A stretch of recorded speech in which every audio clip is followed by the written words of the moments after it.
everybody, and welcome to what is our sixth content webinar for Inspired Approaches to COPD, Improving Care and Creating Value Collaborative.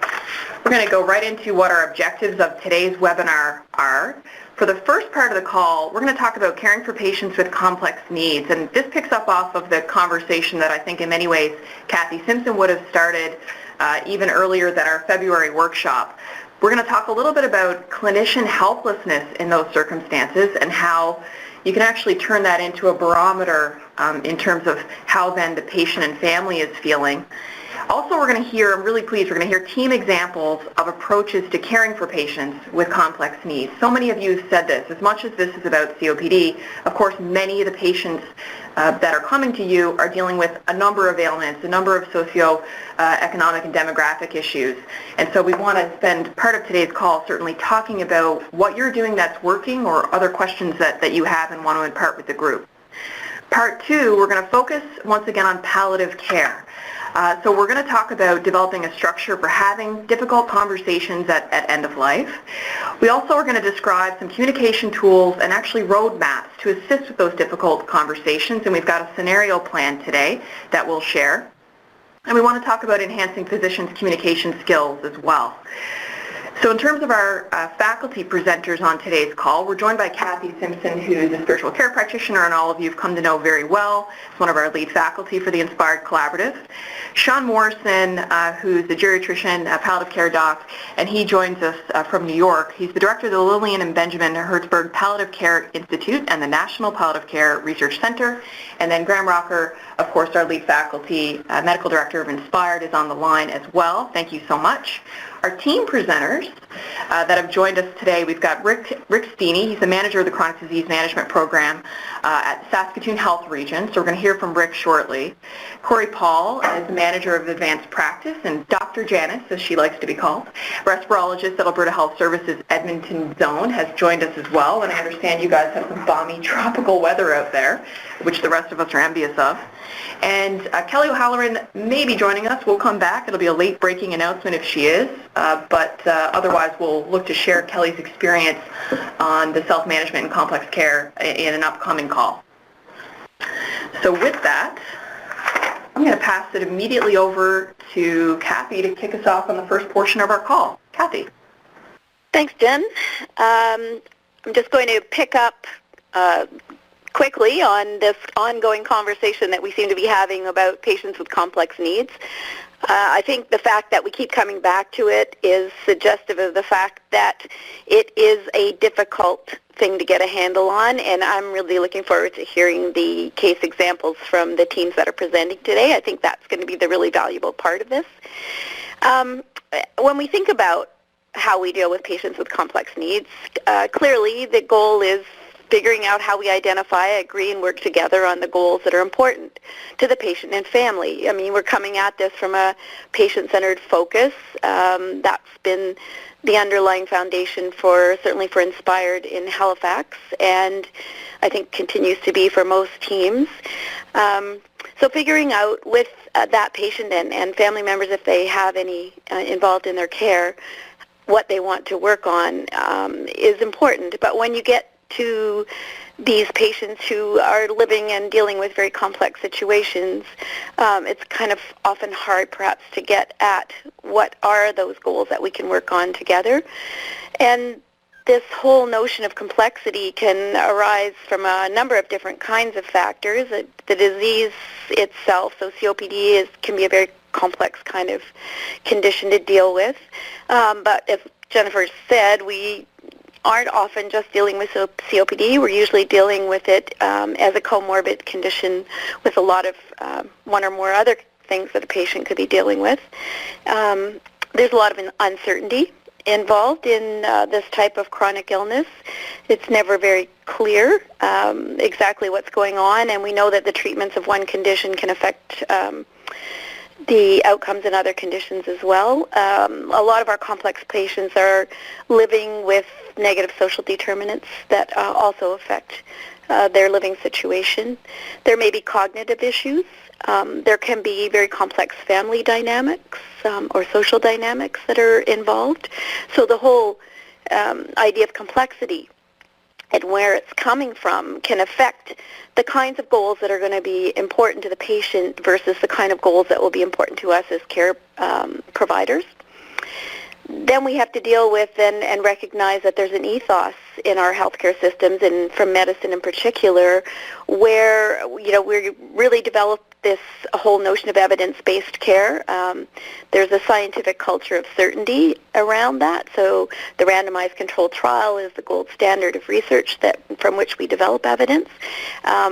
Problem is that patients don't live in those kinds of conditions, and we deal with patients one at a time, not a population. So, how we go about working with those individual patients after we have the evidence from the population is also sometimes a stretch. We are working within a very acute care and cure-focused model, although we are obviously trying to switch gears a little bit when we are developing programs like Inspired and Living Well with COPD. In healthcare, we're often trained to be interventionists, and we have very much a fixer mentality. We want to be able to cure. We want to be able to help people. And the whole notion of chronic comorbidity and complex living situations really challenges our ability to do this very often. And that's what can bring about this whole sense of helplessness on the part of clinicians. When we face patients and families who are living with increasingly worsening suffering. And I don't know about you, but I can't tell you how many times I've heard in the background this statement, there's nothing more we can do. And, we actually know that that's not true. We can always care, even though we may not be able to, in fact, provide any further interventions that have even a potential to be curative. So can we have the next slide? If we look at this again, just quick review of patient-centered care, Hutton et al. In 2011 had an article that talked about the patient-centered care in terms of the 4 elements: being illness experience, whole person care, patient-clinician relationship, and finding common ground. So the notion of patient-clinician relationship, that therapeutic alliance, is really important. It's that alliance, that relationship can actually be a therapeutic modality in and of itself. So sometimes even if we can't do anything else, if we can just come alongside the patient and develop that sort of trusting relationship, that can be felt as a healing influence by the patient and the family. But minimally, it's a two-way dynamic. So even though it's called patient-centered care, that doesn't mean that it's all about the patient and nothing but the patient. If we don't actually pay attention to some degree to what's going on with the clinicians involved, then in fact that therapeutic relationship isn't really balanced, and it's not really, can be much less effective than it might be. Clinician helplessness, when we develop those feelings of no longer being able to do anything or feeling as if nothing we're going to do is actually going to be helpful, that can impact care and definitely care outcomes. And patients tell us this as well. So a lot of what I'm talking about today has come from basically from 3 articles. A new one published in 2015 in the Journal of Palliative Medicine by Back, Rushton, Kazniak, and Halifax. There was an article published, actually Dr. Sean Morrison, who's on the second part of this call, was a co-author on an article published in JAMA in 2001. His co-authors were Mayer and Back. And a third article in the Journal of Palliative Medicine in 2005 by Perez et al. And these are all articles that talk about this notion of clinician helplessness and how it impacts the care that we provide to patients. So next slide, please. So the potential cost of clinician helplessness is important. It can affect care at all levels, patient and family to begin with, but the clinicians as well, the healthcare system and society more generally. For patients and families, it can just reduce the quality of care. There can be a failure to identify patient-specific and family-specific values that are important in healthcare decision-making. It can lead to incoherent care goals. It can increase healthcare use and the inappropriate use of life-sustaining technologies because there's a failure to engage in appropriate care decision-making. It can engender patient and family mistrust of the healthcare system and the medical profession, and certainly can lead to an increased use of healthcare resources.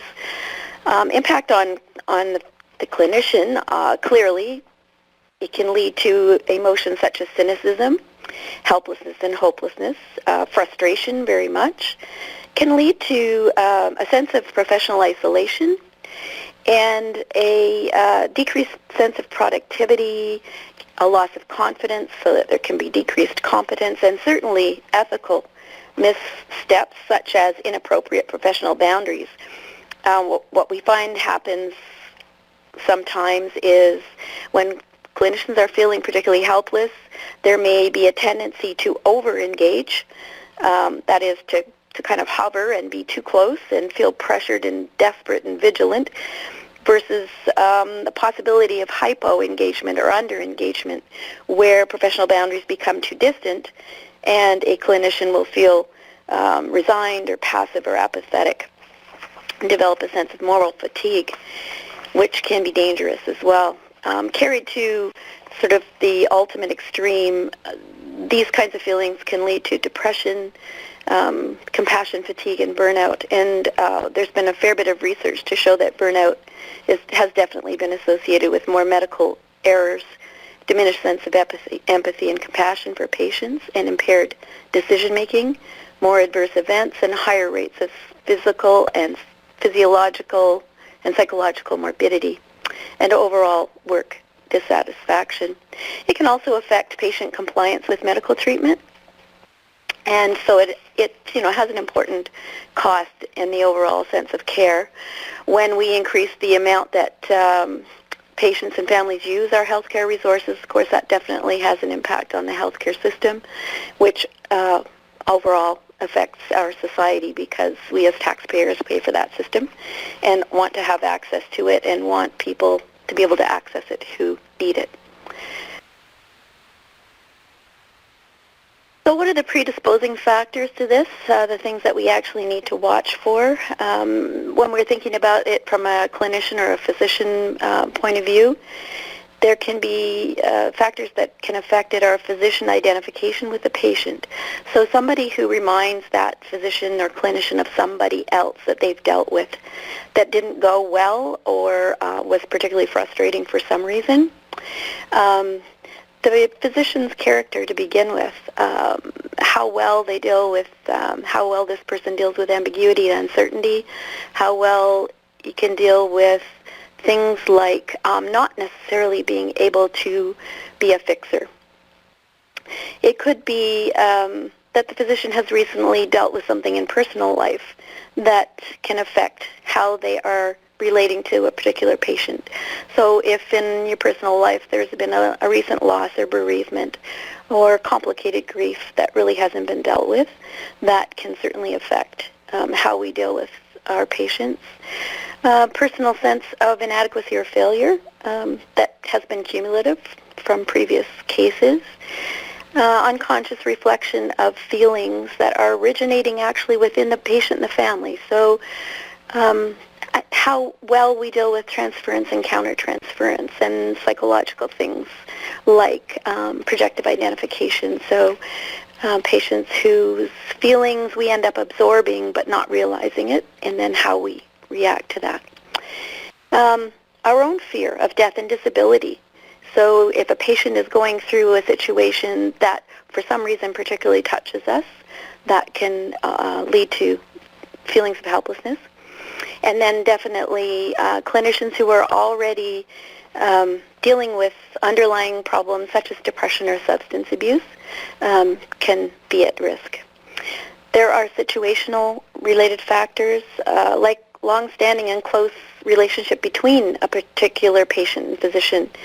Perhaps this patient has been a family friend, or is this person through another friend or a family connection. Conflict can definitely be important. So conflict around goals of care. Perhaps the patient and the clinician are not in agreement, or perhaps other members of the team are not agreeing with the physician or even with the family around goals of care. There can be conflicting professional obligations. Certainly time pressures come into it. Patients who have been readmitted again and again and again tend to be frustrating and often get the label of difficult. A person who's been in a hospital bed for a prolonged period of time. There's a lot of pressure in hospitals to get people out in short time, so that can certainly be a risk factor. Within the patient and family situation itself, so patients who are angry and depressed, these patients are notoriously difficult for clinicians to deal with. Most of us are not good about conflict, and we tend to shy away from it. The patient has been a medical or a healthcare professional. That makes things complicated sometimes. And patient might be well known for some other reason, local politician or local hero, complex dysfunctional family dynamics we've talked about, or a patient who comes in who already has built up a certain mistrust with the system. Those are all predisposing factors. What does clinician helplessness look like? Well, there are signs and emotions. The signs are things like avoiding a patient or withdrawal from care. When you've been seeing a patient daily and suddenly you stop seeing that patient. There can be poor interprofessional communication, so not making progress notes appropriately, not doing heads up with other clinicians and colleagues who need to be aware of what's going on. Actually suddenly becoming aware of dismissive or belittled comments that you're making about a patient or a family. Lack of attention to clinical details, and this is where errors can come in. Or perhaps reading physical sign, or actually having your own physical signs of tension and distress. Seeing a patient too often, so this is the hyper-engagement piece where, if you've been seeing a patient once a day and suddenly you're popping in 3 or 4 times a day. The emotions that go along with these are actually underlie a lot of these signs, things like anger and resentment, feeling imposed upon, or suddenly that you're being victimized by this patient and family, sense of failure, self-blame and guilt. Messiah complex, although it isn't always recognized, so that need to fix something and feeling like a failure when it can't be fixed. Clearly in complex chronic illness, this is pretty unrealistic.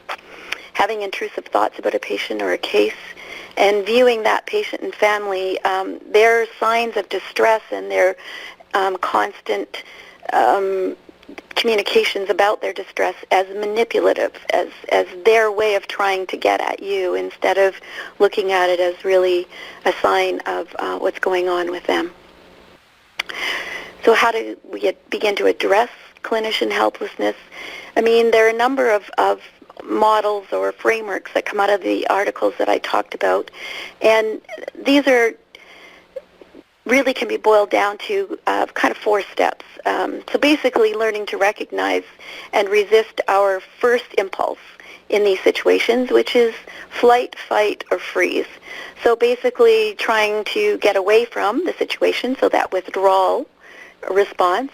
The fight, so turning around and confronting it in ways that are perhaps not as appropriate as they might be, or just freezing and not actually being able to engage in any kind of helpful way. Being able to recognize these and resist it. Developing and applying self-reflective practice skills. Well, of course, this kind of webinar doesn't lend itself to going into that particular piece, but there is an awful lot of literature out there, and more all the time, on how practitioners can develop self-reflective skills and improve their clinical practice by doing so. Reframing helplessness as a vehicle for insight into patient and family experience. So when we are feeling, and we recognize we're starting to feel helpless, often it's a reflection of how patients and families are feeling. as well. So they're feeling overwhelmed by the circumstances, don't really know what to do next, where to turn. That sounds a lot like the kind of helplessness that clinicians are experiencing in that same situation. So figuring out that that's going on and then looking at it as a way to figure out where we are along that continuum of therapeutic engagement or therapeutic alliance with the patient, using that as a clue to how we might engage more helpfully and supportively with a patient and a family. So that's often referred to as developing a zone of constructive engagement, where we begin to use our empathy, a sense of genuineness and compassion to communicate with a patient and family, and recognize that we need to communicate with them as a professional, yes, but on another level as a human being. And we can recognize, even though medicine doesn't and healthcare generally doesn't encourage us to recognize these kinds of ongoing emotions, as human beings, we create emotional space between us in our interactions. And unless we're able to own our part in it and the impact that can have on patients and families, I think we can actually do a fair bit of damage that we're not even aware of, and we certainly can detract from our own job satisfaction by doing so. So ultimately, I would suggest that sensitive communication is the key and the goal, and Dr. Morrison is going to go into more of that in his part of the webinar today. Communication is obviously the primary tool for building relationships with patients and families. We certainly in spiritual care, the way we're trained, active listening and being present to and witnessing to patients is our primary intervention. And I've practiced it in such a way that I can very much attest to the fact that being able to bring a calm and engaged emotional presence to a patient's bedside or to wherever the encounter occurs allows a patient and a family to borrow on, to lean on, and to draw strength from that particular type of engagement during a crisis, and helps them to be able to get through those moments when things feel overwhelming and be able to interact with you in a way where they can actually begin to hear what you're saying, and it builds trust. So all of that is essential if we want to go ahead with a process that helps us identify patients' goals so that we can actually negotiate and find some common ground. And that's the basis of how I think we work with patients with complex needs. So I'll pass it over.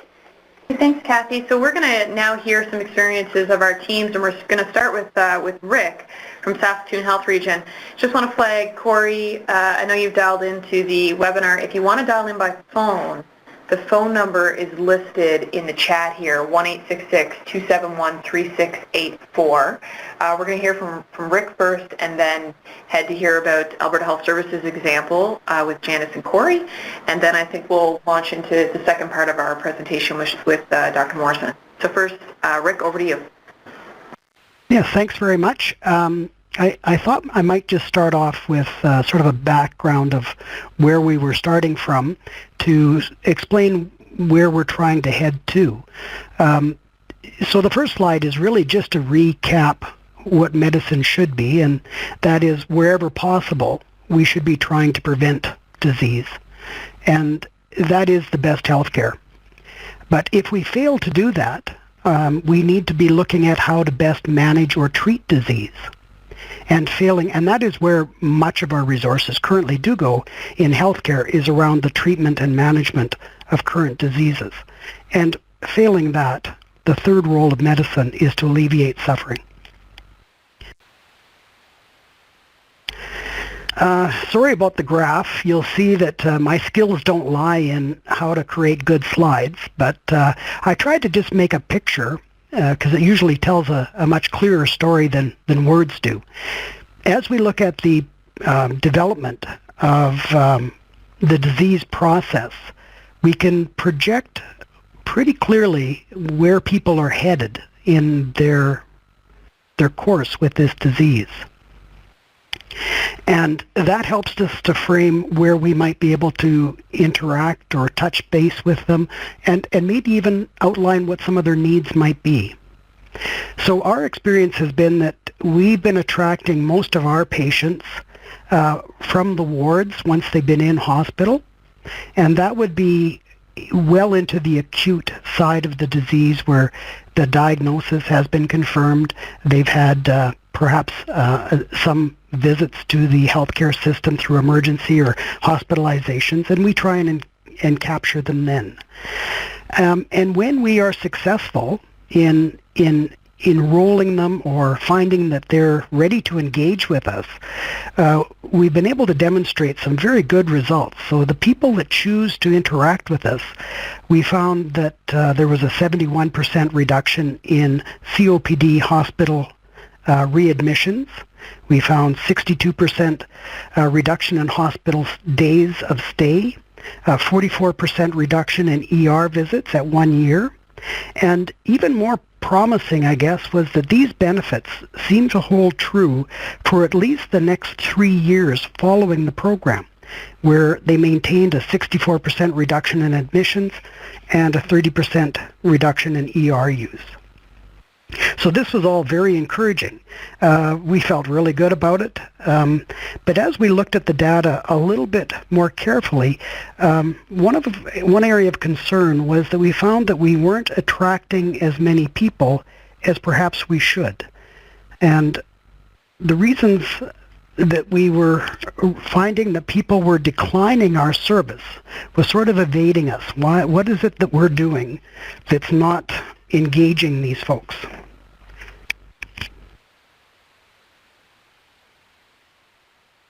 So as part of a follow-up to that, we took a look at, using a tool, the HARMS-8, we took a look at the people that declined our service, and then we looked at people that agreed to participate in our program. And is there a difference between those groups? And we have two primary hospitals that see COPD patients in Saskatoon, Royal University Hospital and St. Paul's Hospital. And one is in an area that is closer to our downtown core neighborhood, the St. Paul's Hospital. So we wondered if there was a different type of patient that was going to one hospital versus another. And so we applied this tool, and what we found was that there was really three themes that came out. And the primary one is that if you ask staff when they first meet the patient, did they have any concerns about whether or not the patient would be able to follow recommended treatment? The staff were pretty good at picking out people that they didn't think were ready to engage with us for whatever reason. And that the ones that were ready to engage, they tended to enroll in the service. And as I said earlier, those folks did really do quite well. Complexity of the patient, more medications. It didn't really determine whether or not people participated. I think there was sort of an overall equally challenging groups, but it didn't seem to be the determinant of why people would join or decline. But what did show up was that mental health and primarily or specifically people that were still struggling with active substance abuse were far less likely to enroll in our programs. And then down at the very bottom, a little bit of a surprise, I suppose, but after we think about it, probably not, is that we found that people that were likely at the tail end of the disease process and entering into what we might consider a palliative stage in their care, they were less likely to enroll in our program. Now, when we looked at this data, it really created another view of the people that we were working with. And when you look at the number of visits to the emergency department, you look at the type of patient that was there, we began to see some themes. And the primary theme is about a quarter of patients going to the emergency department. We could say generally that they were in that last stage of palliative care, where their needs were more around their approach to dying And the only avenue that they had at their disposal was really to come to emergency, which is sort of a poor way of handling that stage of life. We also found that a fairly large number of people using emergency or entering into the healthcare system had a history or an active mental health and addictions challenge. And that was a specific group that were fairly frequent users of the emergency department. And then further down, we found people that were just generally, for whatever reasons, unknown to us, they tended to decline our service. And they really became a source of frustration for much of the staff because, as we attempt to engage with them, we kept hitting barriers where they would not return our calls, they would not consent to get involved in our programs. And then we were fortunate enough that when we meet with people that are ready to engage with us, they enroll in the program, and as I said earlier, the outcomes from this are really quite positive. That what we were providing was of great value to these patients. So as part of this, we started to explore what could we do differently for people. I'm just going to go back 1 second, sorry. So we started to explore what could we do differently to try and understand why people were declining our service. Is there a different way of approaching them? How could we reconfigure our service to better meet these people, what their needs are? So we really started focusing on creating a relationship with the patient and their family and to find out what their needs are.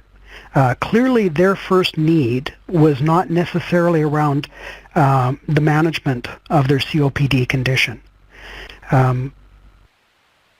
So as part of that, we hired a social worker. So when the staff met with a patient and they felt that the patient was not likely to be able to join our service or wasn't at a point where they would be compliant with their care, we have beginning to refer them to our social worker. And the social worker then looks at what the main needs are for the patient and starts to work through those needs. And then we wanted to track to see if by doing this, would we have, once we identify the barriers to participation and we begin with interventions to try and address these barriers, would that lead people to a point where they're ready to engage in better or improved management of their COPD? In other words, can we move these people to a point where they're ready to join us? And that is sort of what our project has been about. And we are very encouraged that what we're finding at the early stages of this project has been positive, that when a social worker does engage with the patient and the patient is helped through their barriers, that they do arrive at a point when they are ready to play a more active role in their own COPD management. Now, I must say that we've learned an awful lot from this project. I've been fortunate enough to work in sort of chronic conditions area for about 30 years, and this last year has been a real education to me that as we build these relationships, we can help these people move towards their needs, and they do engage with us. And this learning that we're undertaking really applies to every chronic condition. It's not just specific to COPD. And as we had talked about earlier, what we also identified was there is a whole group of people that are approaching end of life that could be cared for, I think, in a much better way. Certainly the third role of medicine is to alleviate suffering, and having patients come to emergency multiple times because there was no other place for them to go just doesn't strike me as a very good way of managing their end-stage COPD. So I must apologize that I probably have far more questions at this point in this project than I have answers. We're trying to work towards having a better understanding of what some of the themes are and how we can adjust our systems to better meet the patient's needs and ultimately improve their care. So I think that pretty much concludes what I would have to offer. Thank you. Thanks so much, Rick. Really appreciate your sharing those questions. And I think one of the key reasons why we promote collaboratives is because we think there's value in folks like yourself not worrying alone. You can use this as a venue to share what's working and not, and to be able to share experiences. So we're going to now hear from Corey Paul, is the manager of advanced practice, and Dr. Janice is respirologist at Alberta Health Services in Edmonton Zone. They're on two different lines. So Corey, I'm going to come to you first. And then we can open up the line for Janice. So Corey, over to you. And folks, there's no slides for this. Corey and Janice are going to speak to their experience at Alberta Health Services. So good morning, everyone. Can you hear me all right? We sure can. So. Yeah. Okay. I'm calling from my daughter's residence in University in California, so I'm on vacation and connecting with you from Riverside. We're very pleased, both Janice Richmond-Eisenstadt and myself, to be joining today. And what we're hoping to do is present an overview of one client's story and her caregiver's story, and just look at some of the complexities around caring for a client in the community. There is a lovely overlap here between a client with COPD, MRC5, so end-stage COPD, who now is considered to have a palliative and end-of-life diagnosis. And so her care has become more complex, but also, as you will hear, the voice of the client and the husband has become more fruitful and beneficial as she moves towards the end of her life. Janice has been involved with this client for a while, so I'll let her provide the overview. We also want you to be very aware that the moment you leave acute care or rehab medicine or facility-based care and you go into a person's home, the playing field is really leveled for both care provider and client and caregivers. That it's time to find a mutual relationship, one that is intentional, that requires a lot of conversations, a lot of obtaining consent for what you're going to do, what your next steps will be. And so when you take your shoes off at the door, you walk in as a visitor, and your relationships also they're set with a different tone, and the orchestration to that harmonious relationship becomes very different. So Janice, I'll turn that over to you now. Okay, are you able to hear me now? Have I been transferred? Yes, we hear you just fine. Okay, so I'm going to tell you about a patient that one particular case that was identified by one of our home care nurse practitioners as needing more support in the home, and so the nurse practitioner asked me to do a respiratory, a pulmonary rehab consult in the home with her and the respiratory therapist, and then the nurse practitioner also found a family doctor for this patient who also does home visits. So this patient had been followed by a home care respiratory therapist for years, and then I started doing joint house calls with the home care respiratory therapist and the nurse practitioner and the family doctor. But I'm going to start with a call that I got on a Friday, of course Friday, in September, when the husband called me frantically on my cell phone that his wife was uncomfortable and weak after being home only 1 week from a geriatric rehab admission, and that he could no longer cope to meet her needs at home, and they wanted to pursue hospice care. So he was absolutely desperate. Now, this is an 84-year-old lady with COPD, ex-smoker for over 10 years, on home oxygen for over 5 years, hypercapnic respiratory failure, complicated by bronchiectasis and a diagnosis 4 years prior of IgG deficiency requiring IVIG replacement. Clinically, she had pulmonary hypertension, chronic productive cough, hiatal hernia, high increased aspiration risk, poor sleep, anxiety, and pretty well housebound.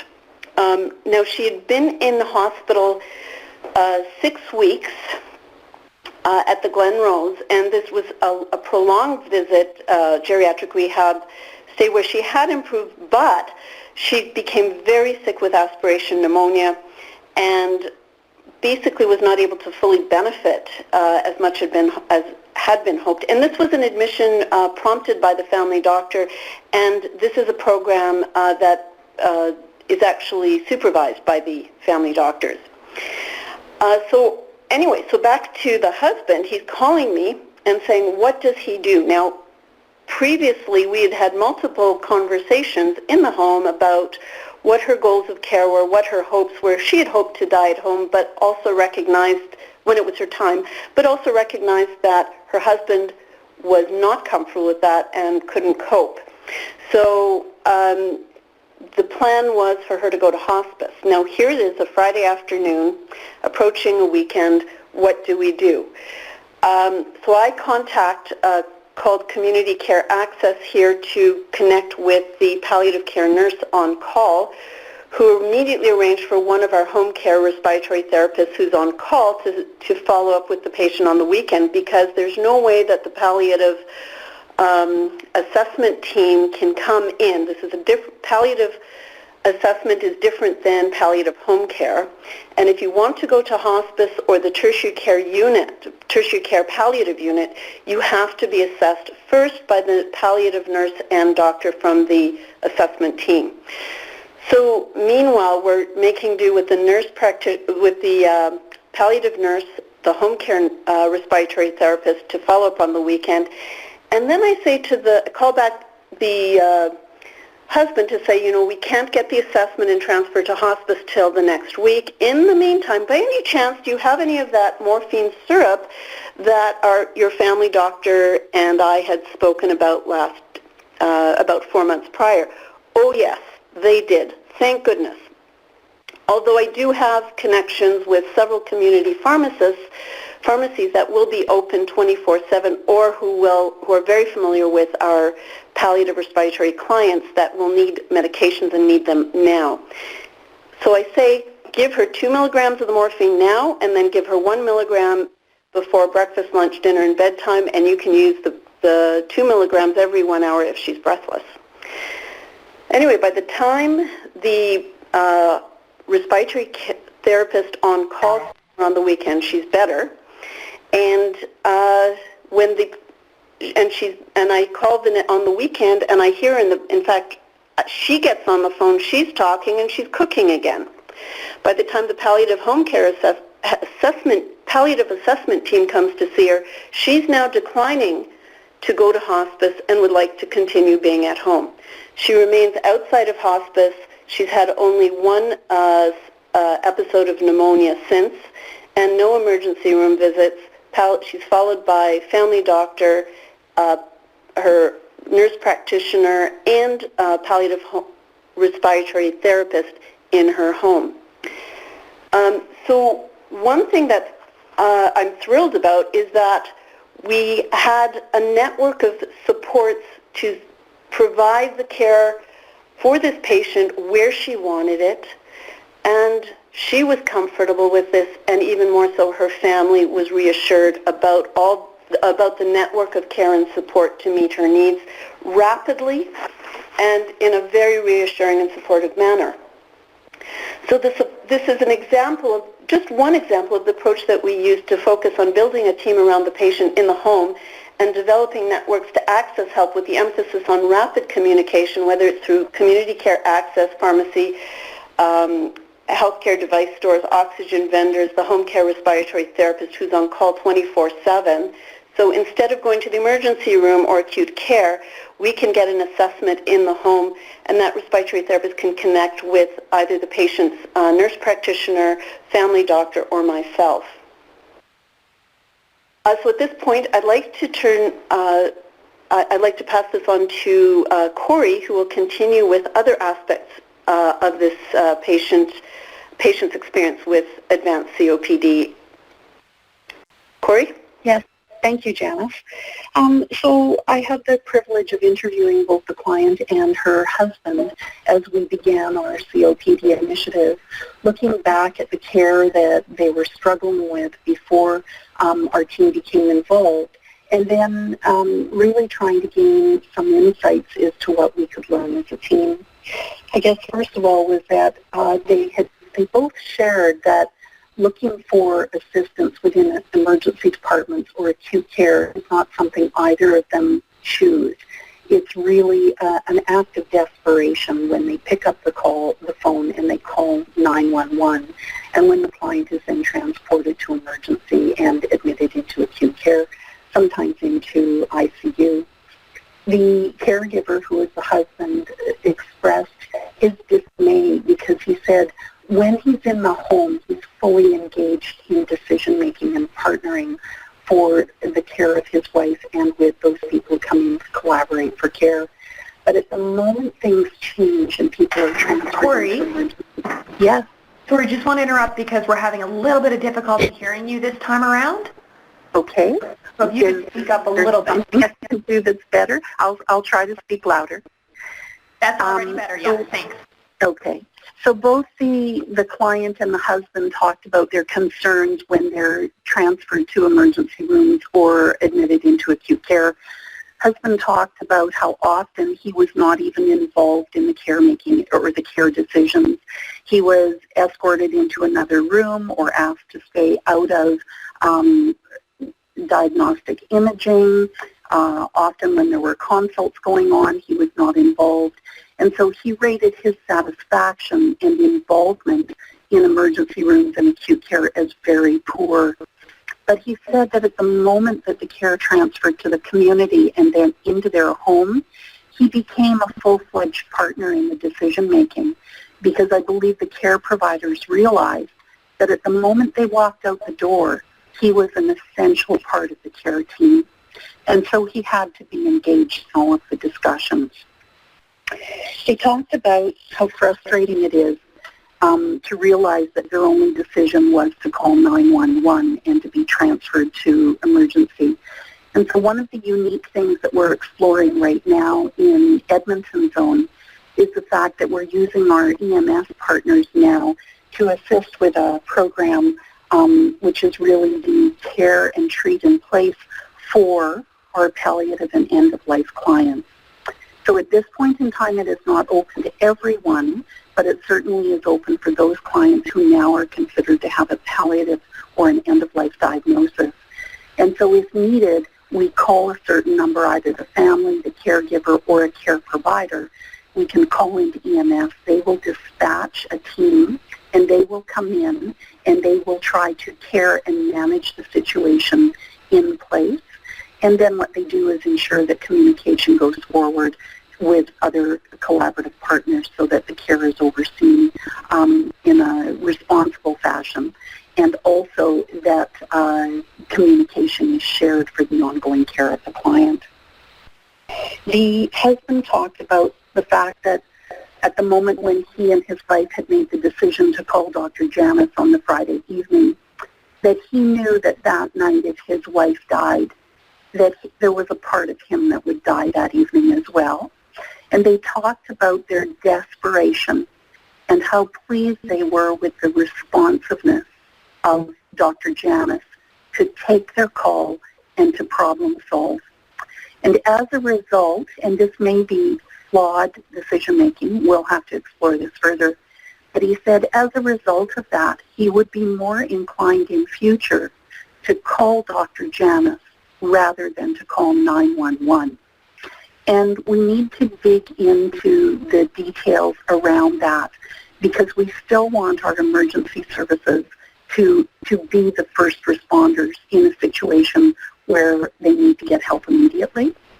But you can often, you can sense the trust, the responsiveness, and the relationship that the client, the caregiver, has developed with Dr. Janice and the team overseeing the client's care in the home.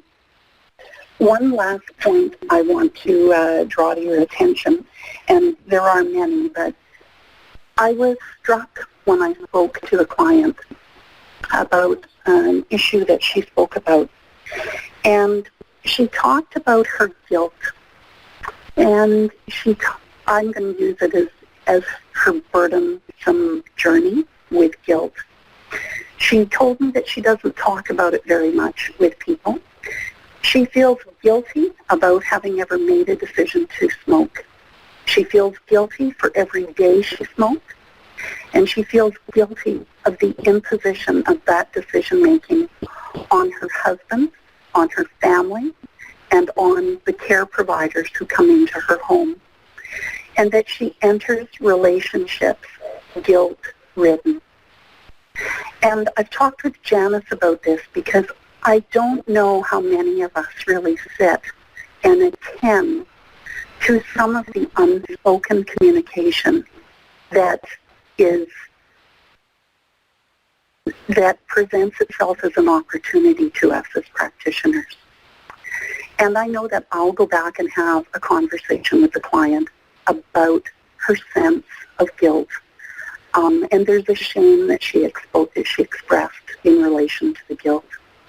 And I think it's part of that wearisome journey towards death and dying. And I would just like to offer that as a comment to all of our collaborative partners to be attentive to the unspoken as well as the spoken word. So I'll turn it over to you, Jennifer. Thank you so much, Corey and Janice, and we're hoping to hear from you both again later in the call on palliative care. And actually, I'll turn us to that portion of our call right away for the sake of time. But if you do have questions, a follow-up, or you want to share certainly some of your same experiences that you heard from Rick, from Corey, and from Janice, who so graciously shared some of the work that they're doing and their experiences and reflections, please do so. And we're looking for more of the same on upcoming calls.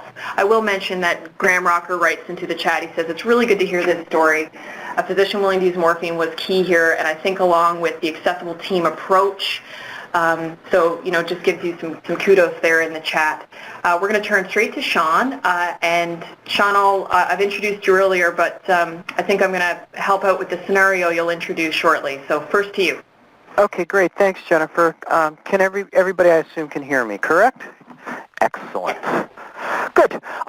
So what we're going to do in the next 40 minutes or so is really talk about some skills, some communication skills that help you move through different conversations.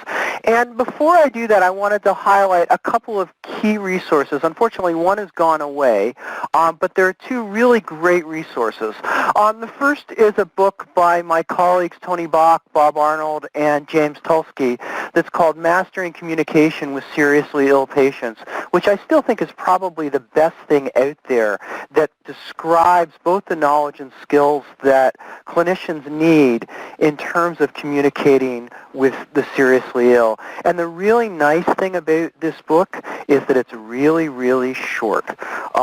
Tony's comment to me was, we wrote it so you could finish it on a transcontinental flight from Seattle, where he lives, to Durham, where James lives. And it really has some very key skills. The other resource, and I'm going to steal a case from that, is from the Vital Talk website, which is on the bottom right-hand corner of the slide. This is a fabulous website that also has videos and patient scenarios of some of the situations that we're going to talk about today. And I really, really encourage people to spend some time on that and to look at sort of the knowledge and skills that Vital Talk presents. And these are the two references for that. I want to start with this cartoon. There's no easy way I can tell you this, so I'm sending you to someone who can. And the question that I often ask people who, when I show this slide in presentations, is why is this funny? Because if I change this slide to, there's no easy way I can treat your for example, hypertension, or for this audience, COPD, I'm sending you to someone who can, nobody would find this funny. What's funny about this slide, and what makes it, as somebody says, well, it's true, is the hidden assumption here is that we come out of the womb either being able to communicate, and we're born communicators, or we become, for example, surgeons and dermatologists.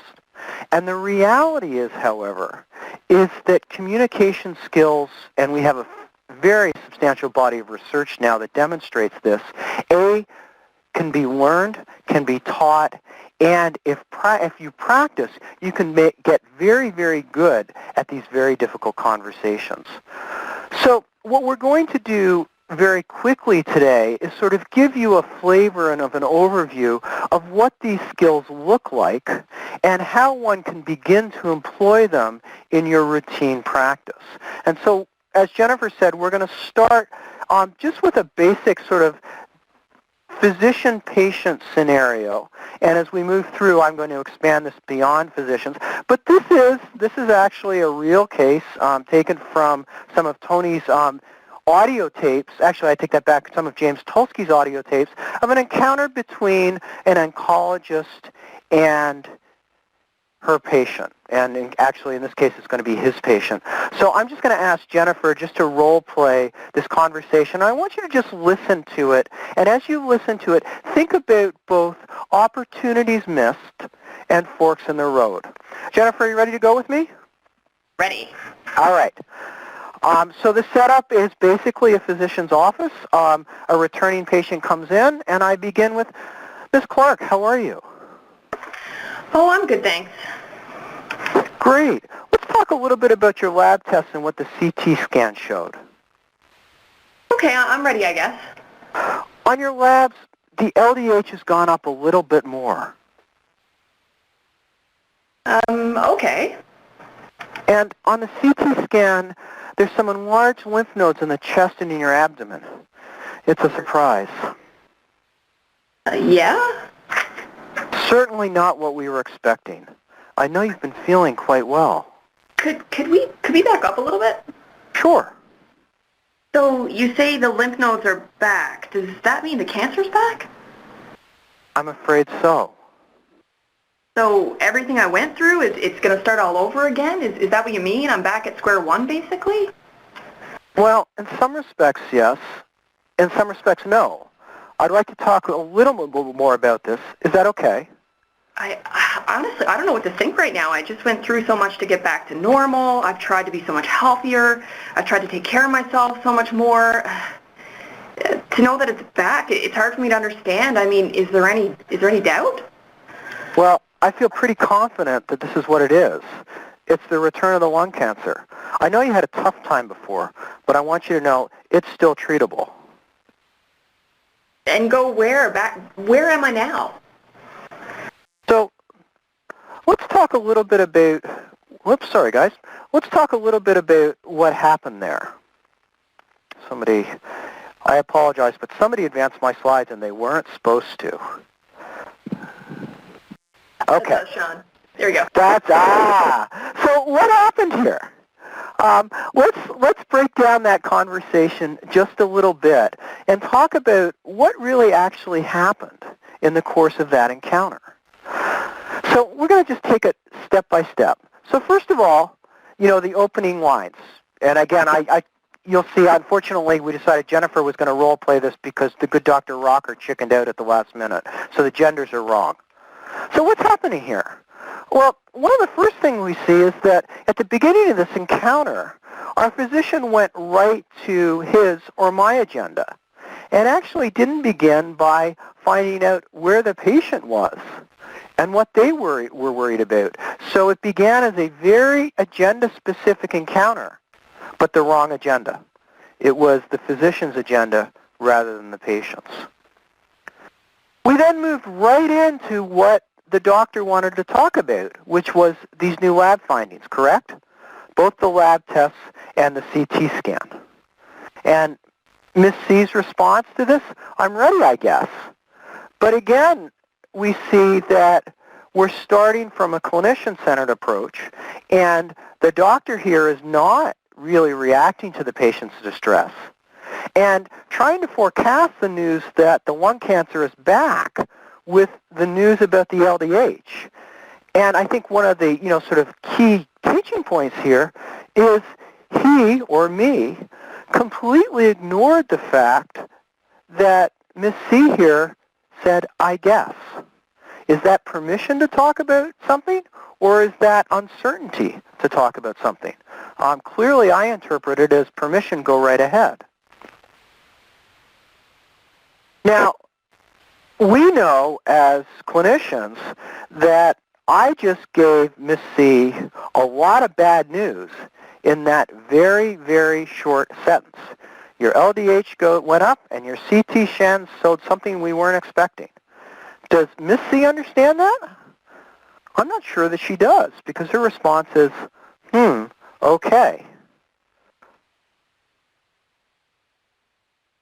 And I respond by giving more information, not knowing where my patient is, by talking about this enlarged lymph node in the chest, findings in the abdomen, and I respond by, it's a surprise. And again, this idea here that I'm using language that I may know is associated with a cancer recurrence or bad news, lymph nodes. The patient certainly doesn't. I've shied away from using the word cancer because I'm worried about that. And I end up with, it's a surprise. Is that a good surprise? Or is that a not so good surprise? And Jennifer, Ms. C's response is, oh yeah?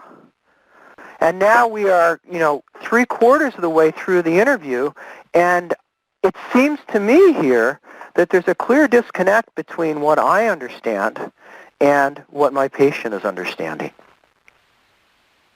And then we move forward with me talking about, gee, I wasn't expecting this, and you've been feeling well. And finally,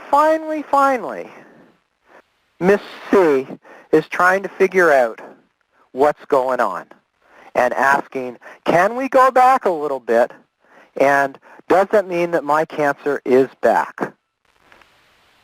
And my response to that is a very straightforward cognitive yes. And Miss C's response, finally, is finally it connects. And she responds to my very cognitive yes with emotion. And finally, we see that this comment reflects distress about whether the previous suffering from the cancer treatment or any treatment was worthwhile.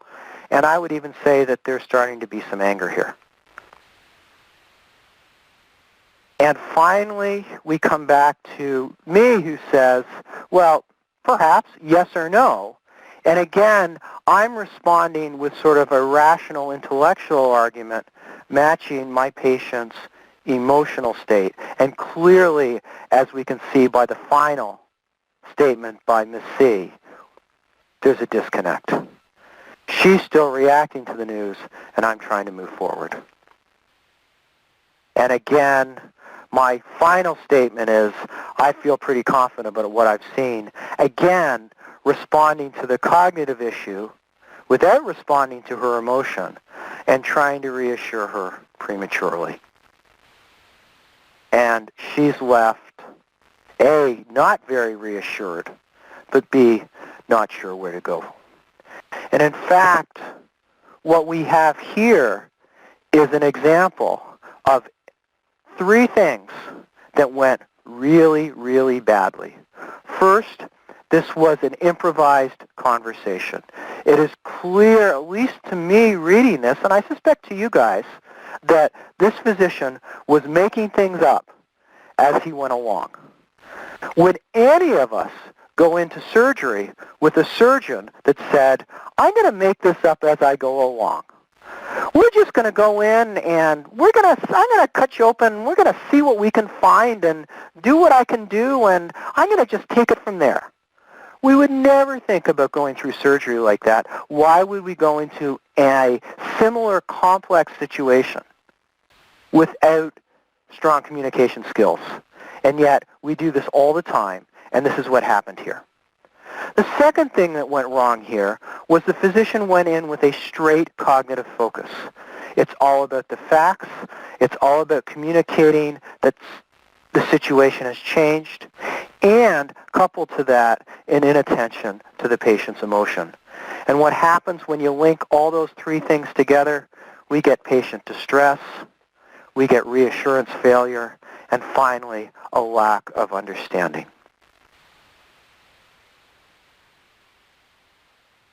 By the way, Dr. Rocker, it's not just oncologists, by the way. So, how can we do a better job of communicating with our serious ill patients besides bringing them pizza? Well, first of all, why is it that we don't talk about bad news? There's a number of reasons for that. First of all, it's hard. But I would suggest to you, more importantly, it's because we haven't been trained to do it. And what I want to do in the next little time together is give you guys a very brief flavor about two key areas about communicating serious news. One is the knowledge that you need, that there is a very strong knowledge base now about how to do this effectively. And that's having the cognitive roadmap so that you are not going into this and improvising as you go along, so that you have a clear path forward. And I suspect that most of you are very familiar with this SPIKES protocol, so I'm going to go through it quickly. And then second, we're going to spend a little more time talking about what are the skills that you need in order to follow that roadmap effectively. And those particular skills are around understanding and responding to emotion. And I hope that you can sort of take this framework with it and begin to practice it when you go out working with your patient population. So let's very quickly go through the SPIKES protocol. As I said, I suspect that the majority of you are aware of this, but SPIKES stands for the 6 key areas that you need to be able to do, the 6 key things that you need to do in order to communicate effectively. The first is obviously getting the setting right. And for many of us, hopefully this will be happening in patients' homes, but if it's in the physician's office or the social worker's office or the nurse's office, it's a time where you have protected time. It's not right at the end of the day, for example, when you're rushing to get out. It's not right in the middle of a busy setting where you have umpteen patients piled up behind you. You really have the time to do this well. And clearly, and believe it or not, I have heard examples from this, it is not by email, and ideally it's not over the telephone. You want to first gather the patient's perception or the family's perception about what's going on, so we don't just jump in like I did with our own agenda. Tell me a little bit about why you're here. What's your understanding about what's going on? Invite them to talk, because this may be a conversation they want to have. It may be a conversation that they don't want to have at all, or maybe a conversation they don't want to have right now. It may be a conversation they want somebody there with them, or it may be a conversation, for example, you have with their daughter, their son. Share your knowledge. Bring them up to your knowledge level. Achieve shared understanding. Empathy, empathy, empathy. This is, again, what the disconnect we saw in the encounter that Jennifer and I role-played. It was this mismatch between my intellectual approach and the completely understandable emotion that came up. Get yourself on the same page with the patient. Recognize that you will never know what they're going through. And I teach to not ever use the words, I know what you're going through. And I find that even I understand what you're going through is sometimes misleading. But you can certainly empathize with them. I can't imagine what this type of news is like for you, for example. I can only imagine what you're thinking right now. And then obviously summarizing the conversation. That's your roadmap to getting through it. And I'm going to skip this next series of slides just in the interest of time so we have some conversation. And again, I'm hoping this is review for most of you. But if it's not, here are some of the, as I quickly walk through them, these are some of the sort of more finer details of that spikes protocol or roadmap that I've talked about. The one thing I do want to highlight is on the empathy section, is not to be afraid of silence, not to be afraid of just sitting there and being with the person and not feeling like you have to speak.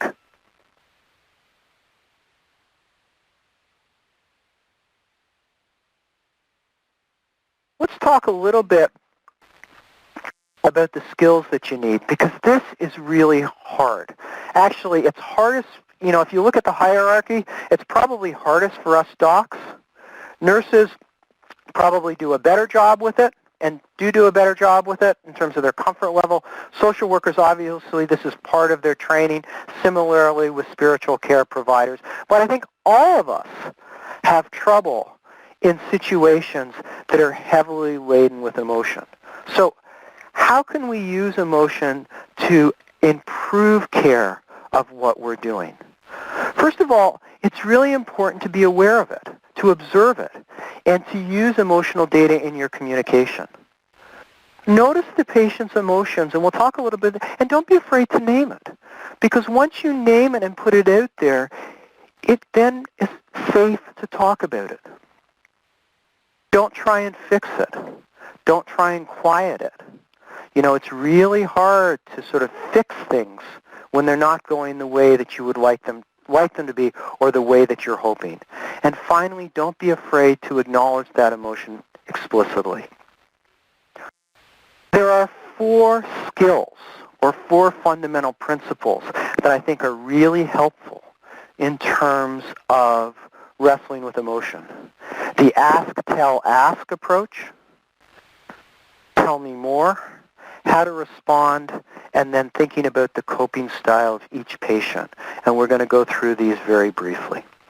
Let's talk about ask, tell, ask.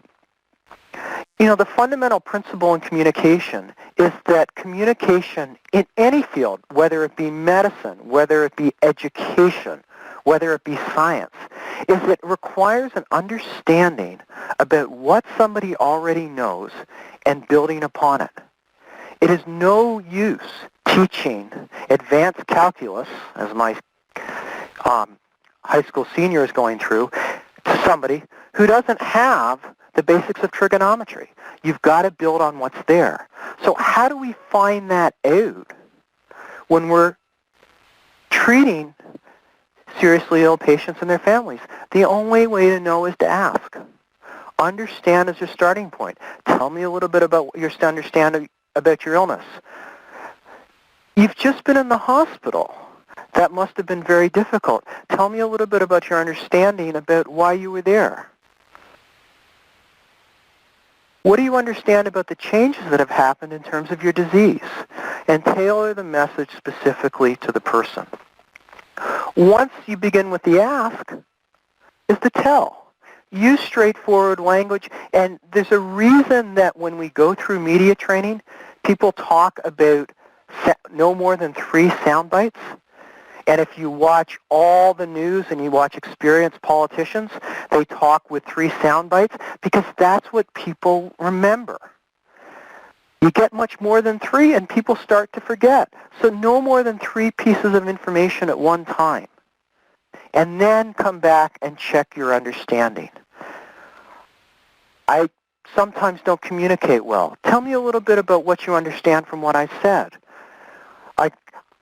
This could have been a really big shock to you. Can you tell me a little bit about what you just heard from me? Check in. Make sure people know what you've said. Some examples. What brings you here today? Anything else? What's the most important issue for us to talk about? To make sure we're on the same page. Can you tell me your understanding a bit of what your disease is or where we are right now?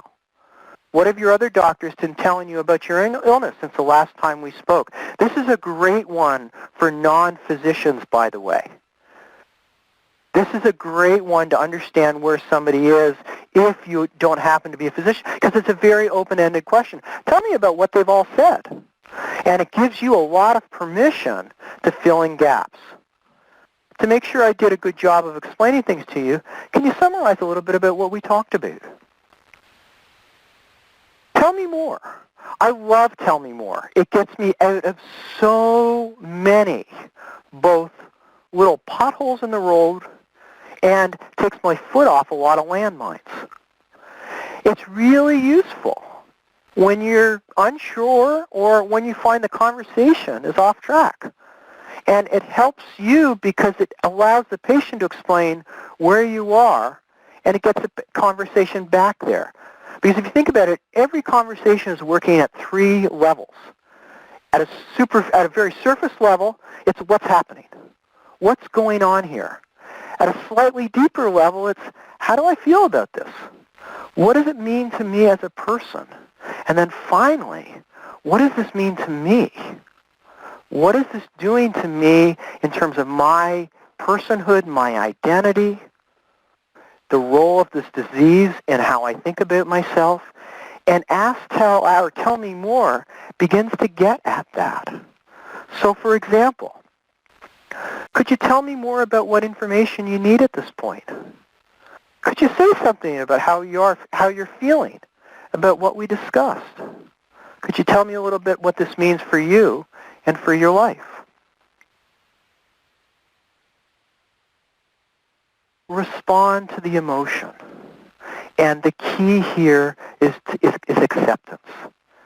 The key is not to push back, but to accept what's going on in the encounter. It's about being non-judgmental. It's about acknowledging that patients ought to hold their own views and feelings. What you think is important just because it's you. Doesn't matter what I think. It also is incredibly powerful in terms of validating the patient's contribution to a therapeutic relationship. And remember that acceptance doesn't necessarily have to mean agreement. In fact, often it doesn't. Excuse me. So in terms of the skills that are required to respond to emotion, what the Vital Talk people talk about are the nurse skills. Naming, understanding, respect, supporting, and exploring. So let's talk about naming. I use this all the time again. Naming an emotion is a way of knowing what's happening in the encounter. I wonder if you're feeling angry. You seem angry to me. I'm noticing that you're raising your voice. It sounds like you're worried that the cancer has returned. All of these things begin to put the emotion from the subconscious to the conscious to the point where we can talk about it together as to what's going on. Understand, avoid the reassurance. I think I'm understanding you to say that you're concerned about the effect of chemotherapy on your kids. I think I'm understanding that you're worried about the recurrent visits you're having to the emergency department. I can't imagine what it is like to X, Y, or Z. Respecting. Acknowledging and respecting the emotions are a really important step in showing empathy. And it's very important to match the intensity of your acknowledgement to the patient's emotional intensity. It can be nonverbal. It can be as straightforward as moving your chair closer, putting your hand on a shoulder, exhibiting silence. And for example, words you can use. I'm really impressed with how well you've cared for your mother during this long illness. You've been a godsend to her. Support, obviously, there are many forms possible. Expressing concern, articulating understanding of a patient's situation, express a willingness to help, statements about partnership, we're in this together. but most importantly, acknowledge that the patient is working as hard as he or she can to cope. And please, please, please avoid the temptation to make it all better. Because unless you tell me differently, I don't think there's anybody on this call who can tell me that they have a magic bullet that's going to make somebody with advanced COPD all better and take that disease away. What you can promise, and obviously promise, is that you will be there with them throughout the illness no matter what happens. And I think that is a crucial message for patients and families to hear. And if you can't be there with them, make sure that somebody is. Because one of the huge fears that we hear is about patient abandonment and that they're going to be alone in the course of this illness. And finally, the E of nurse is the explorer. Link the I of you, the I of the clinician, to the you of the patient. Put yourself in your patient's position and communicate that understanding back. I sense how upset you are feeling about the results of the CT scan, for example. And finally, we're going to talk, before we open this up to a discussion, we're going to talk a little bit about the importance of assessing patients' coping styles. And, I mean, this is a little bit simplistic, and, you know, I bow to some of my colleagues on the phone who are much more versed in the psychosocial literature. But if you sort of think about it, we can basically break down people into two coping styles. Those are the monitors, who seek more information to help them manage, and I suspect you all have encountered this group, and the blunters. Those are the ones who avoid information, distance themselves, and engage in denial. And again, I suspect we've all seen these. We've all been asked to see the patient who is, quote unquote, just in denial, doesn't realize how bad things are, or just doesn't get it, or the language that, you know, I often hear from my house staff. It's really important to recognize these, particularly on the polar ends of it, because, excuse me, I need a good respirologist, because each require different different strategies in order to communicate. So let's talk a little bit about the monitors, because they're a little bit easier. The monitors want to plan ahead. They're very problem-focused. And what happens to monitors is they hit a wall when disease-directed treatment options are no longer available. And so this is where your nurse statements really, really, really come in handy in terms of focusing on containing the information seeking and shifting to acknowledgement of emotion rather than expanding the information that's available to them. It gets very, very overwhelming. Blunters, on the other hand, are a little bit more difficult because they're the ones who avoid practical planning. These are the ones who, despite your very best efforts, are probably never going to engage in an advanced care planning discussion, and in fact are the ones who are going to rely on their proxy decision makers at the end of their life. In this group, you may need to really focus on containing their emotions and try to shift to information and practical planning, and this is where your ask, tell, ask statements can be very, very helpful. And indeed, you may never be able to move beyond this sort of denial until you've developed a really high level of trust with with your patient. And your nurse statements here, that very empathic response over and over, may not be effective. Again, coming back to the ask, tell, ask approach. So before we open it up for questions, and I've sort of deliberately done this quickly so that we can have some time for, I guess, chat versus discussion, I want to talk a little bit. I want to come back to, I'm going to put Jennifer on the spot again. And we're going to go back to that same scenario.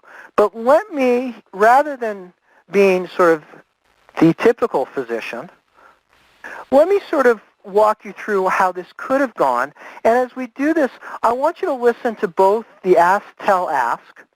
I want you to listen for the acknowledgement of the emotion, the empathic response, and also think a little bit about, were some nurse statements used in the scenario?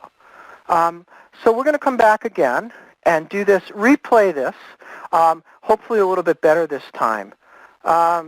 Jen, are you ready? I'm ready. All right. So we're going again. So, Ms. C, how have you been doing since the CT scan? I'm good, thanks. That wasn't your line, but that's okay. We'll go with it. Sean, you know what? I'm not sure I have the line. I don't have the line. Uh-oh. It would have been the second page that was sent to you, Jen. There were 2 pages. Okay. Give me one. That's all right. You know what? I will just read it. Okay. I can do it because I've read this before. Okay, thanks. Appreciate it. Okay. So we're going to start again. How have you been doing since the CT scan? To tell the truth, I've been kind of on edge. Like nervous? Acknowledging the emotion, right? Yes. I really couldn't sleep last night. I was thinking about everything. Well, waiting for results can be nerve-wracking. Uh-huh. So let's talk about the CT scan. Okay? Asking permission. Engaging. Of course. The CT scan showed something serious. The cancer has come back. There are 5 new spots of cancer. Very straightforward. 3 pieces of news. No med speak. Very, very clear. Oh my God. How can this happen? Note there that all I did was just wait. I was actually taking some deep breaths. How can this happen? It's a shock to me too. I was hoping not to see cancer. But I've been so healthy. I gave up red meat. I went through all that surgery and radiation. That was supposed to cure it. Should I have gotten chemo? I think you did everything right. Everything possible to prevent this. I'm very disappointed too. How will I tell my kids? We'll work with you on that. It's hard to talk about your kids. It's hard to talk to your kids, and it's very important. Okay, what about the treatment? Right, let's talk about the plan. I will work with you all through this. I want you to know. How about we start with talking about some treatment options? Different approach, different outcome, and yet both agendas were met. Physician communicated the news, talked about what this was meant, patient felt supported, they were together, and they were moving forward together at the end. So that's the end of my formal remarks, and happy to sort of engage in questions or discussion if people would like. Great. Thanks so much, Sean. That was really helpful. Graham Rocker does mention that it'd be helpful if Kathy had a few words to say about building trust en route to effective advanced care planning. So we will open up the lines for faculty who are on the line, and I'll just remind participants that if you want to pose a question, you can certainly do so in the chat. You can also, if you've dialed in by phone, I'm looking at the producers here, you can do that by pressing *1, and we can actually queue you up verbally. I did have 2 questions, and actually one that came from a conversation we had with a few teams this morning. Just back to your earlier point, one of the spikes was setting. And so teams were talking about, they've started to recruit patients into an Inspired-like program, which of course involves a home visit after they've agreed to participate in the program. Well, in this one particular case, patient said, well, sure, I'd like to be a part of the program, but just call me. I'm not prepared to have home visits at this time. So he wants the conversations to happen over the phone around self-management support and goals of care discussions and so forth. And I'm just curious to know, to what extent that will affect success and outcome if you're trying to have these conversations over the phone as you're setting.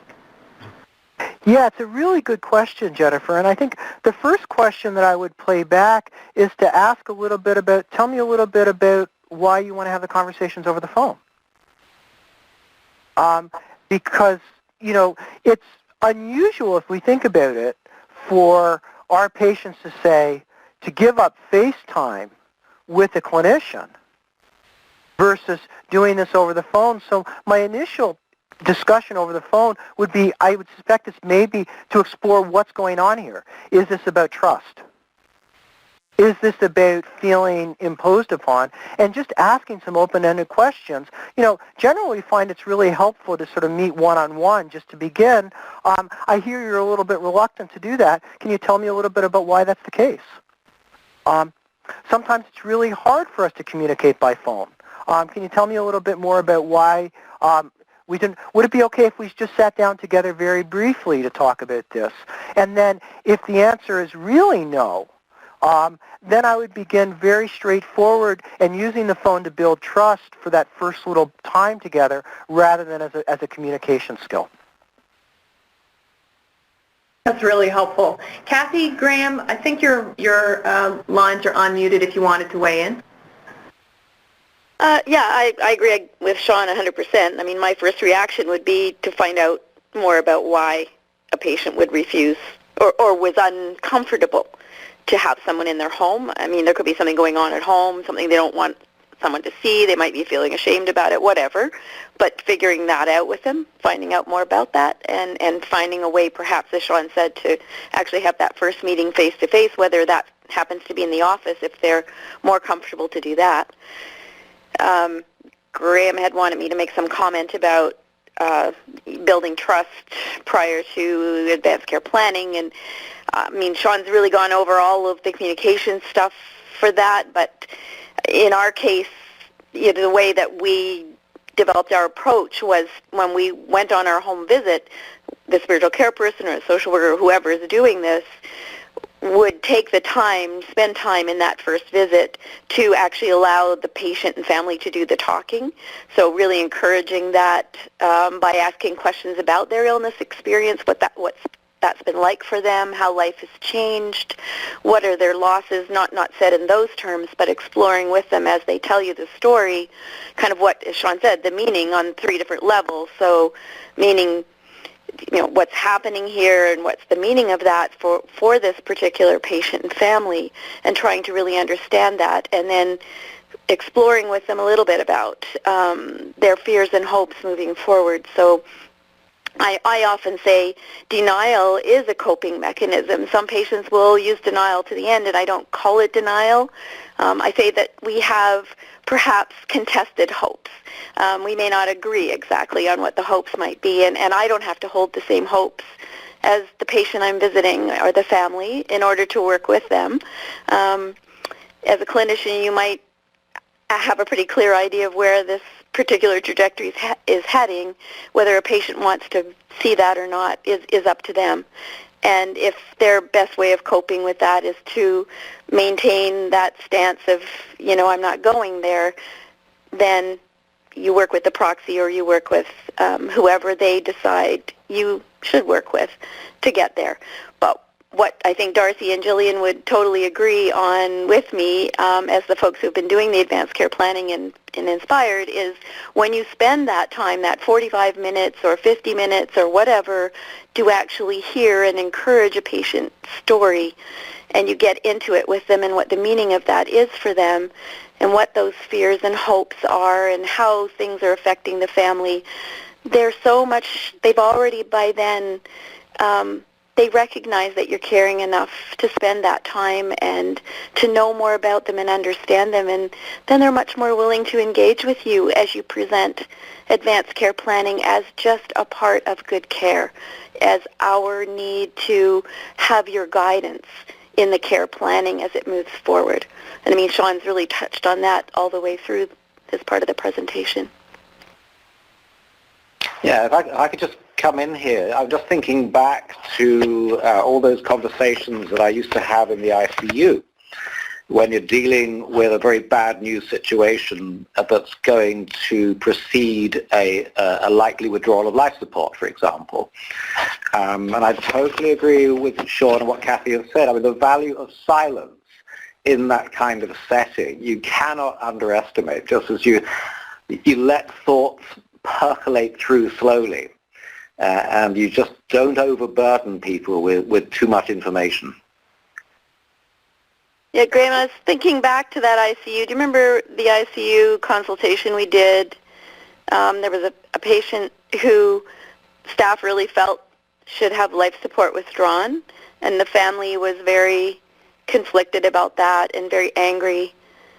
And really the only thing that needed to happen was for us to make space for them to be able to tell us who their mother was.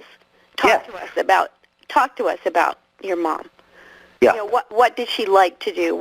Who was she as a person? And once they had a chance to actually talk and explore that, then we were able to find some common ground on why, you know, she might be on board with making this kind of decision. Yes, and if I remember this correctly, in the end, the daughter came to the realization that Mum would never have wanted any of this. That's right. And then it became very clear. But, that's just an example of providing space, providing time, and letting patients describe their own emotions and experience of, in our case, COPD and where it's leading. Very valuable approach. So let me ask you guys this. So you talk about the importance of space and time. So much of this is about conversation, communication. Sean, earlier you used the phrase emotional data. So how would teams, assess how they're doing? Because it seems like, being able to capture number of personal directives is wholly inadequate for what you're talking about today. It is totally inadequate. I mean, I think, Jen, you have sort of put your finger on, the key issue facing all of us as a field or as a group of providers caring for people with serious illness, is that we don't have yet really good quality metrics to measure and assess what's really important, which is, are patients' goals and values identified? Are they known by the care team? Do treatments match those goals? And are outcomes what patients and families desire? And so it is really difficult to do that type of advice. And as, I think it was Kathy said, completion of a document or having the advanced directive is important, but it's not a great measure of what's been happening.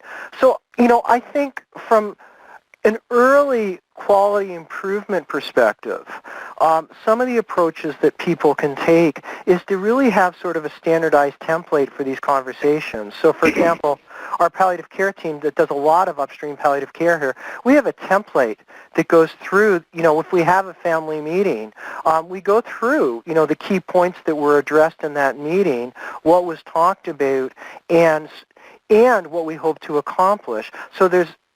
So that there is a record far beyond had a conversation about the family goals of care to really identify the specific aspects.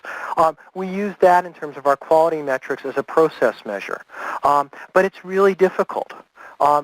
Things like unwanted emergency department visits are a really good metric, provided, of course, you have the support in the community that somebody wasn't going to be breathless at home, and the only way for them to get help was to call 911. I think as a field we need to begin to think about that, and if any of the teams have some ideas to share with me, that would be fabulous. In fact, I was at the Joint Commission, which I think many of you know even in Canada, last week, talking about this exact issue and what those measures are. Wow, that's fantastic, Sean. I mean, anything you can share, too, with us, I think people would be really interested in. Kathy and Graham, do you want to weigh in on this? And then I'm going to come to Janice and Corey, who are going to tell us about AHS's experience in this palliative care arena. But Kathy, Graham?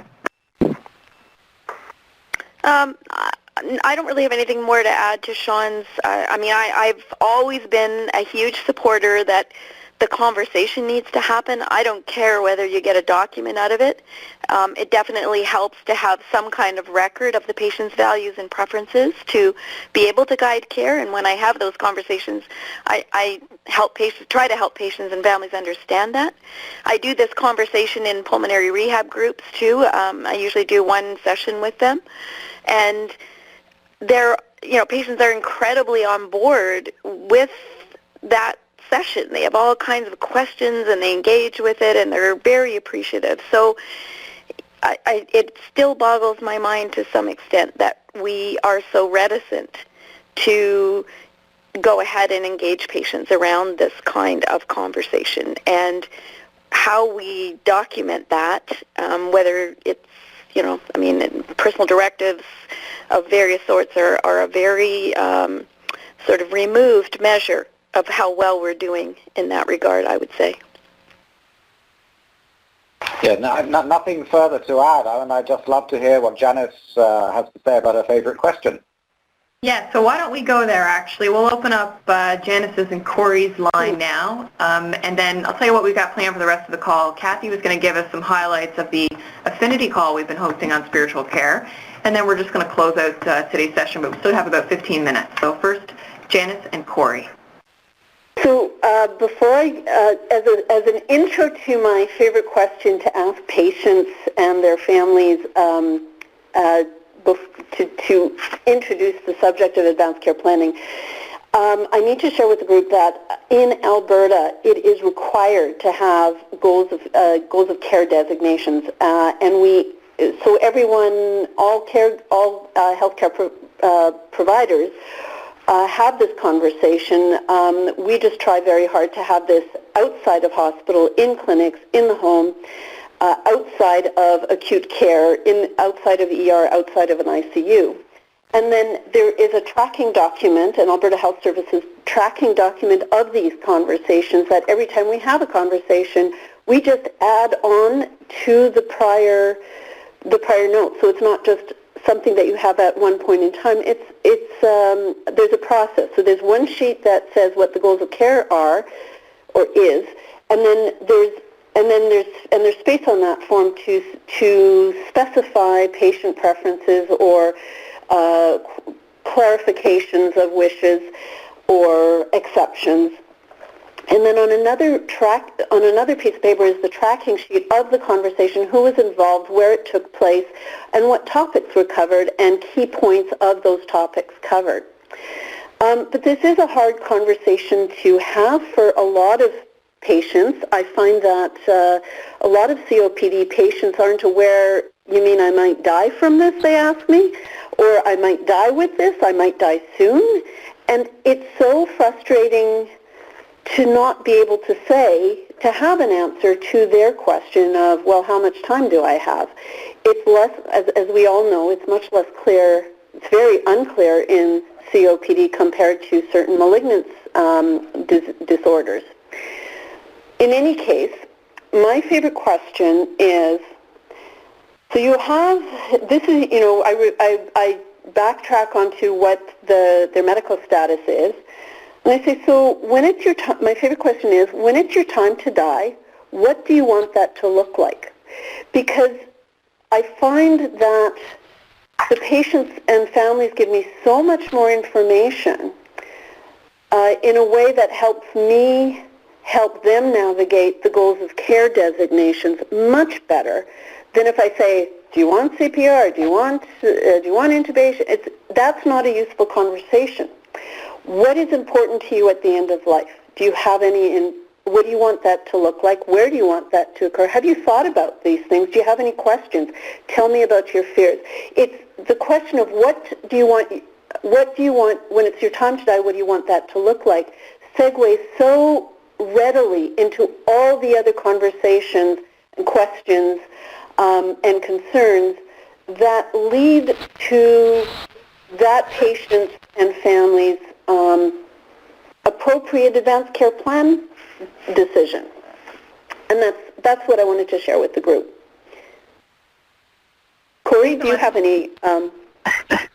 Well, I had a few thoughts just to finish off with. First of all, it's been such a pleasure to hear the presenters and to see the questions, and certainly the whole issue about our COPD clients and the overlap with the palliative and end-of-life population is a very important conversation to start, and we've got a lot of work to do there. We like to engage in our conversations about advanced care planning, and we like people to know that they have choices, that even though they may make decisions now, that they can always reconsider those decisions as we move forward. And that's a very important thing for people to know when they're considering a death in the community and in their own home. I think some of the other questions that we need to consider when we're looking at the palliative population within our COPD group is who actually will qualify as a palliative and end-of-life client, and how do we make that determination? So at what point do people move from a diagnosis of severe end-stage COPD to now palliative care? Who have we enabled to make these decisions? What are the objective predictive data elements that move a client from one side of the continuum to the other?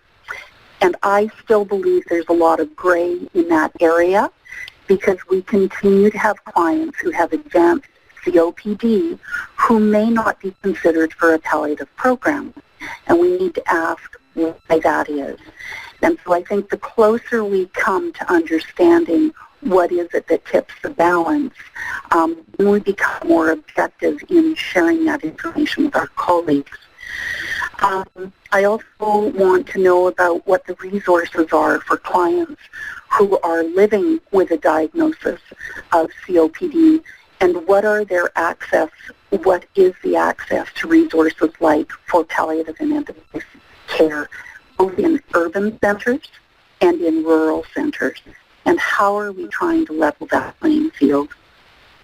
I think the NPs, certainly in Alberta, in the province of Alberta, have a tremendous opportunity here because it would appear from my research that they are enabled to work to a far greater scope of practice than many of their colleagues across the country. But NPs do not do this work alone, nor do respirologists. They do this in concert with a tremendous group of allied health professionals, community stakeholders, clients, and family members. And that brings me to one of my last points, is that with all of these people coming in and out of the home, engaged in collaborative care for palliative and end-of-life care, we must work very hard to help the client and the family understand who is the person, what do they do, and where does their role end and another role begin for another person. Because I think sometimes we add to great confusion in clients' lives. And so starting to sort that out will be very, very important. And I just add one comment. One of the clients who actually chose to stay in the community and die at home reminded me of the phrase from The Wizard of Oz when Dorothy clicked her slippers, her ruby slippers, and kept saying over and over, there was no place like home. There was no place like home. And some of the clients have conveyed that idea that at the end of their life, there really is no place like home so long as we can provide the essential care that they require at that time. Corey, Janice, thank you so much. Just tremendous reflections that you've been sharing through the call. We're going to go to Kathy, because Kathy's going to share with us. Much of this has been dovetailing, I think, with conversations that initiated on the Spiritual Care Affinity call, which is that we've had 2 teleconferences now that Kathy's hosted on this topic. She's going to share some of those key messages, and that'll round out today's call. We do have some quick announcements at the end of the call and a short survey which we'll launch as part of the PowerPoint. Kathy. Okay, I'll just run through these really quickly because we've probably gone over a lot of this already.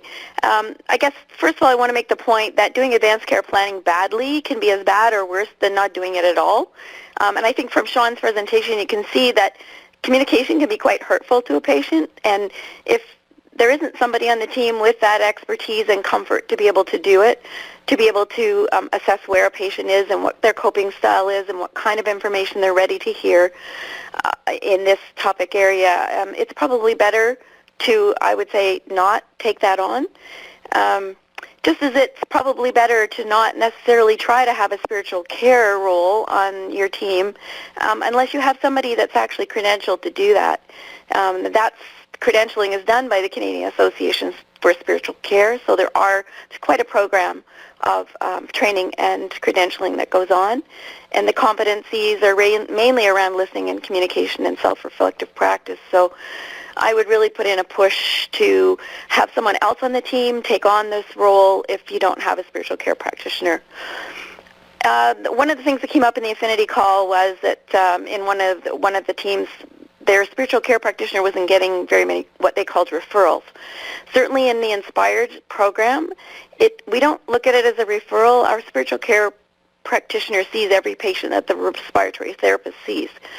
So it's just, it's part of the team. It's that communication role, that support to the patient around things that are not necessarily clinical, we feel is as important or almost as important as the clinical care that they get. And that person is part of the team and should be seeing everybody that gets referred to the program and enrolled. We would also put out a push for considering the patient and the family as one unit of care. There's a paper by Green et al. 2014 looking at person-centered care for the 21st century, where he actually refers to it as household-centered care, and I like that kind of approach. There are no shoulds for how home visits unfold. The goal is to identify and prioritize patient and family goals over our own. Active listening is the medium and the key intervention. There's some research out there to actually support the fact that when active listening is done well, it's experienced as care and has a healing effect for patients and families. And in our case in Inspired, we make their illness experience the focus and then build on that. Do what you can with the resources that you have locally. So clearly, Inspired is what it is in Halifax. It can't be the same anywhere else. And that's been said over and over right from the beginning. But figuring out how to incorporate palliative care support into your approach, I think, is hugely important. We know that all of our patients are going to get worse over time, and how we help them deal with end of life as it approaches is really important. I was reading a paper today that was talking about asking the question why we can't make palliative care part of our standard approach, so that when patients begin to experience an intensification of their symptoms, a palliative care referral is just part of normal care. They don't have to access it if they choose not to, but it's there, and we work with palliative care physicians and teams to bump up our skills and our capacity and even our ability to recognize when we need to call them in. There's, I think, a real need to work to our scopes of practice. We very seldom do. I think lots of times we get into ruts of what we're comfortable with within our scope of practice, but we don't really want to step beyond, and that's a good point. We shouldn't be stepping beyond, but we should be pushing the envelope to at least what we are trained for. One of the teams was bringing up some concerns around if the spiritual care practitioner knows how to deal with and recognize clinical symptoms that have greater implications. So knowing when you are beyond your scope of practice and when you need to refer. So figuring out if a person has, or at least knowing the main symptoms of clinical depression and knowing that needs to be referred. And there are other signs and symptoms clearly that have meaning, and we need to be able to find the appropriate colleague to refer that to. And finally, I would make a huge plea for us to lose our fixer agenda in the context of chronic illness, palliative care support, comorbid complexity.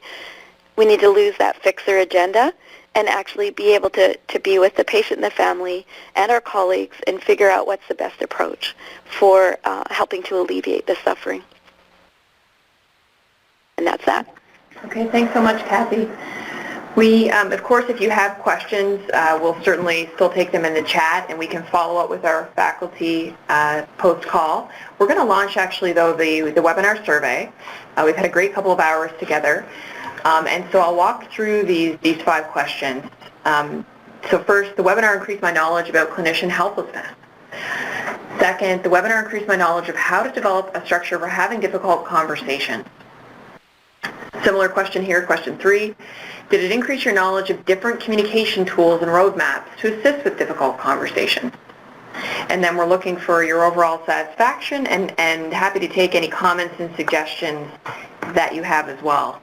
And I'll note that Graham posted a comment and he said that, one of the things we need to do and be cautious of is distinguishing between palliation, palliative care, end-of-life care. They are different concepts, though certainly there's overlap.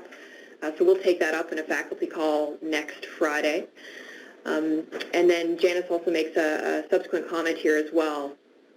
The palliative care specialists are least comfortable with non-malignant disease and do not know how to approach palliative respiratory care when prognosis in COPD is so gray, which has certainly been a running theme and conversation that we've been talking about over the course of the Inspired COPD Outreach Collaborative.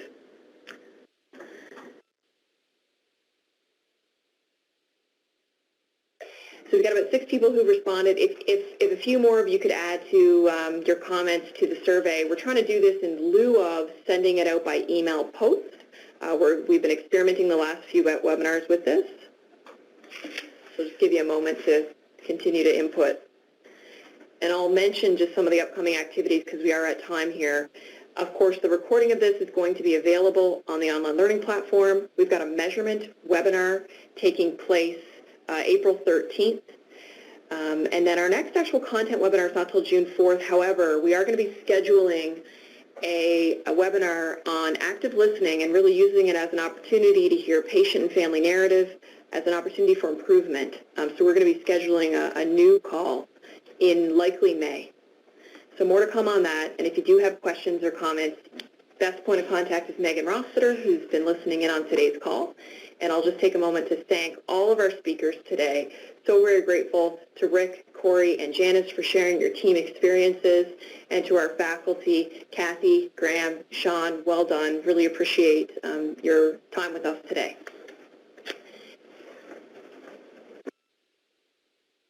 That does conclude today's call, and we'll look forward to chatting with some of you on our next call. Have a great afternoon.